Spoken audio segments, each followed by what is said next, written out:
India हे 3 वर येतं, भारत 6 आणि आहे वर्ष 9 येणारं, म्हणजे 369. म्हणजे भारत प्रगतीच प्रगती आहे. म्हणजे आता 9 आहे तर आपण योद्धा मगाशी म्हणलं तसं काही, म्हणजे आता आर्मी कशी असं नाही का, त्यांना जिंकायचं असतं किंवा काय, तर असं म्हणजे इंटरनॅशनल लेवलला किंवा इतर सगळ्या देशांमध्ये असं कधीतरी कुठेतरी थोडं काहीतरी म्हणजे स्फोटक म्हणा किंवा छोटे मोठे युद्ध म्हणा किंवा असं काही होऊ शकतं, कारण प्रत्येकालाच मी मोठा आहे दाखवायचं असणार आहे, त्यामुळे हे होऊ शकतं जागतिक लेवलवर.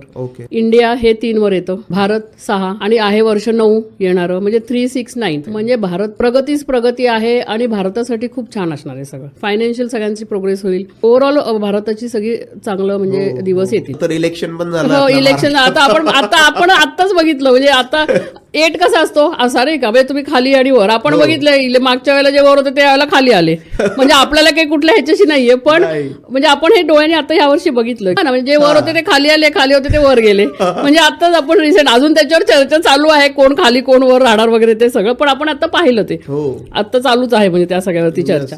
तर असं हे जे चालू 8 शनी महाराजांचं होतं ते वर्ष असं होतं. पण ज्यांनी यावर्षी कष्ट केलेले आहेत, स्ट्रगल केलेलं आहे, तुम्ही जर काही एफर्ट्स टाकले असतील कुठल्या ह्याच्यामध्ये, तर त्याच्यामध्ये तुम्हाला पुढच्या वर्षी नक्की गेन झालेलं बघायला मिळणार.